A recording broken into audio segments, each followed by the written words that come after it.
7 भी हम स्टार्ट किए थे प्रश्नावली, और ये प्रश्न मैंने पहले ही बताया आपको कि आपके एग्जाम की दृष्टि से भी इम्पोर्टेंट है, और आने वाले जो और आप कॉम्पिटिशन के एग्जाम देंगे उसमें भी ये क्वेश्चन, ऐसे क्वेश्चन जो है वो आते हैं।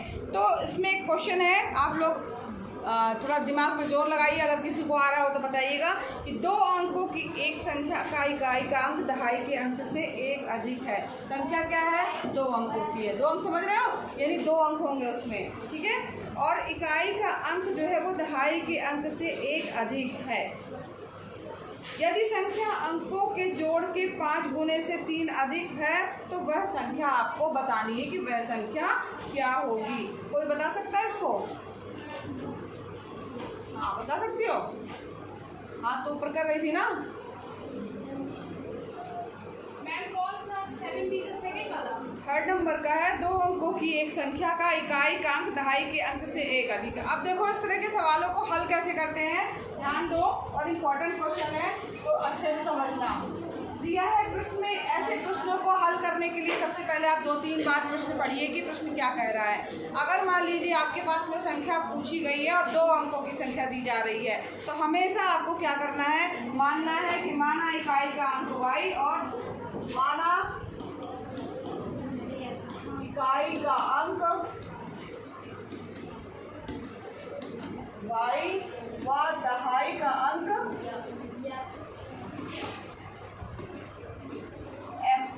ऐसा हम क्यों मान रहे हैं? क्योंकि जनरली हम संख्या क्या लिखेंगे, मान लीजिए xy, ठीक है। तो इकाई का अंक हमने क्या मान लिया, यहाँ से संख्या हम लिखेंगे xy, तो इकाई का अंक y, दहाई का अंक x, ठीक है। समझ में आ रहा सबको? अब यहाँ पर संख्या, अतः संख्या, अब जब ये संख्या है, इसको ये इकाई का अंक है तो इसकी प्लेस वैल्यू y रहेगी, और ये दहाई का अंक है तो इसकी प्लेस वैल्यू 10 गुणे x होगा, है ना। कोई भी संख्या आप लिखते हो तो वहाँ उसमें 10 का मल्टीप्लाई करोगे तब वो अंक आएगा, और उसमें y जोड़ोगे तो उसको अगर हम जोड़ के रूप में लिखेंगे तो इस तरीके से हम लिखते हैं, ठीक है। ये तो आपको पता है ना। जैसे मान लीजिए आपको 85 है तो 85 को आप लिख सकते हो 10 गुणे 8 धन 5, ये लिखते हो ना। तो कोई भी होगा, ये यहाँ पे अंक जो रहेगा ये वाला अंक रहेगा, और यहाँ पे जो अंक रहेगा वो इकाई का अंक रहेगा, यहाँ पे अंक जो रहेगा दहाई का अंक रहेगा, और फार्मूला होता है 10x + y। तो उसी तरीके से जो है यहाँ पर हम अतः संख्या क्या हो जाएगी आपकी 10x + y, अतः संख्या वो होगी। अब हमें वो संख्या ज्ञात करनी है, x y तो हमें दिया नहीं, हमने तो माना है ना। अब यहाँ पर लिखा है प्रश्न, फिर से ध्यान से पढ़िए, लिखा है 2 अंकों की एक संख्या का इकाई का अंक दहाई के अंक से 1 अधिक है। इकाई का अंक यानी कि क्या है इकाई का अंक आपका y, ठीक है। यहाँ पे आप लिख दीजिए प्रश्नानुसार, यहाँ बहुत ध्यान से 2-3 बार पढ़ना तक करना। प्रश्नानुसार इकाई का अंक दहाई का अंक क्या है, से 1 अधिक है। यही समीकरण बना आपका, इकाई का अंक दहाई के अंक से 1 अधिक है, यही लिखा है। तो इसको हम समीकरण में इस तरीके से कन्वर्ट कर लिए। हमारे पास में अगर इसको एक तरफ कर दिया जाए तो क्या आ जाएगा आपके पास में -x + y = 1, ठीक है। ये आपके पास एक समीकरण प्राप्त हो गया। सबको समझ में आया? तक हमने ये केवल इसको जो है x को इस तरफ किया, क्योंकि समीकरण में हम x + y करते हैं ना, तो उसी तरह ये यहाँ आएगा तो प्लस में है, यहाँ आएगा तो माइनस में हो जाएगा, -x + y = 1। दूसरी चीज़, फिर इसमें 2 कंडीशन, हमेशा आपको 2 कंडीशन दी होगी। क्या हो बेटा? दूसरा दिया है इसमें, यदि संख्या अंकों के जोड़ के 5 गुने से 3 अधिक हो, अंकों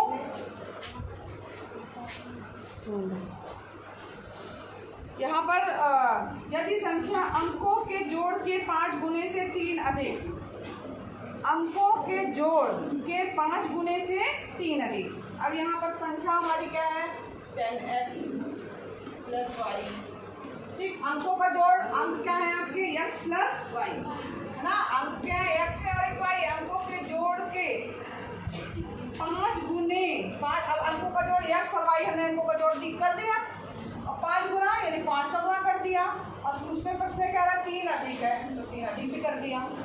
यदि संख्या, ध्यान से सुनिएगा, उसको हम आप किसमें कन्वर्ट कर रहे हैं, समीकरण में। जो भी आपका प्रश्न है इसको 2-3 बार पढ़ना है, और उसके बाद फिर आपको जो है वो देखना है कि वो आपको क्या समीकरण बनकर क्या रहा। तो प्रश्न में दिया है यदि संख्या, तो संख्या हमारी क्या थी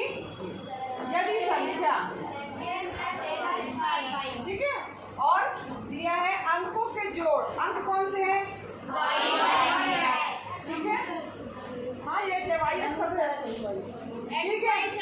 हाँ, अब अंकों के जोड़ के 5 गुना लिखा है तो मतलब क्या हो जाएगा, 5 का गुणा हो जाएगा। समझ में आ रहा है?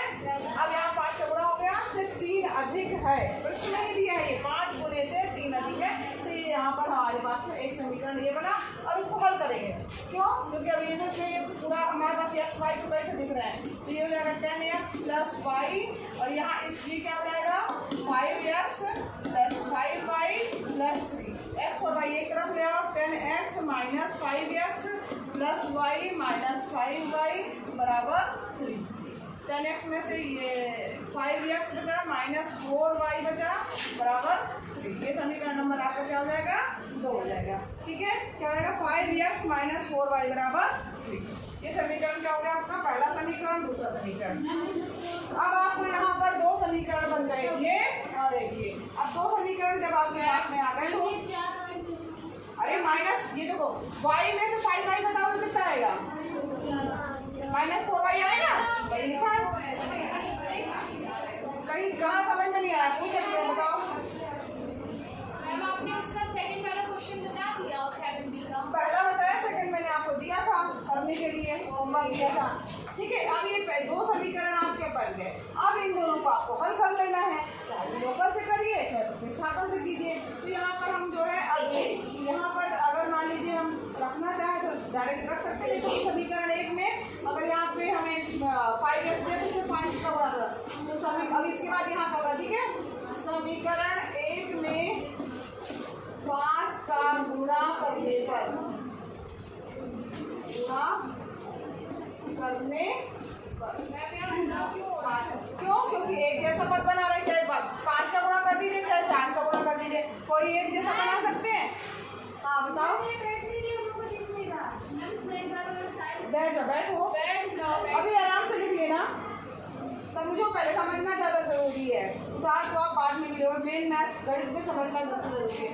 अब हमने यहाँ पर क्यों गुणा किया, क्योंकि हम इसमें जो है प्रतिस्थापन विधि की जगह पे क्या कर रहे हैं, विलोपन विधि का यूज कर रहे हैं। प्रतिस्थापन भी कर सकते हैं, यानी x का मान y के बदल में याद करके प्लस में रख दो, वैसे भी कर सकते हैं या डायरेक्ट। अब यहाँ 5 का गुणा करेंगे तो क्या होगा, माइनस 5x प्लस 5y बराबर 5।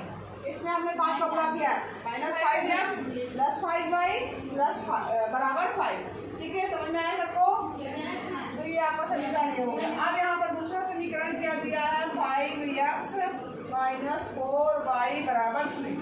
ठीक है, करने पर एवं, अब हम कर क्या रहे हैं, क्योंकि ये प्लस में है, एवं ये जो समीकरण हमारे पास में आया है, जो ये करने के बाद ये कौन सा समीकरण है, 3 और 2 को जोड़ने पर, एवं 3 प्लस 2 यानी जोड़ने पर लिखना, आपको प्लस नहीं लिख देना। अब जोड़ेंगे क्यों, क्योंकि जोड़ क्यों रहे हैं, क्योंकि हमारे पास एक प्लस और एक माइनस ऑलरेडी है। अगर दोनों प्लस में होते तो क्या करते हैं, हम घटाते। समझ में आ रहा है सबको? अब यहाँ पर हम जोड़ रहे हैं तो कोई चेंजेस नहीं होंगे चीज में, अगर घटाते हैं तो चेंजेस होते हैं।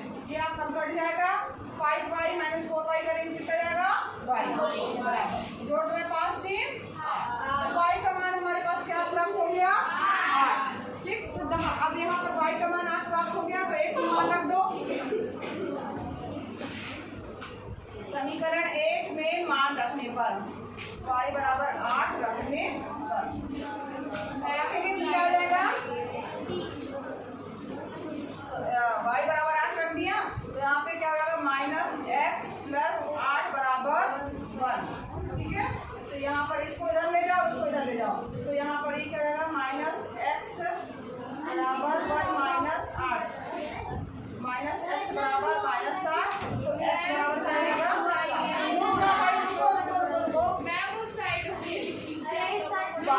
एक मिनट समझ लो थोड़ा सा, y बराबर 8 और यहाँ पर x बराबर क्या आ जाएगा, 7।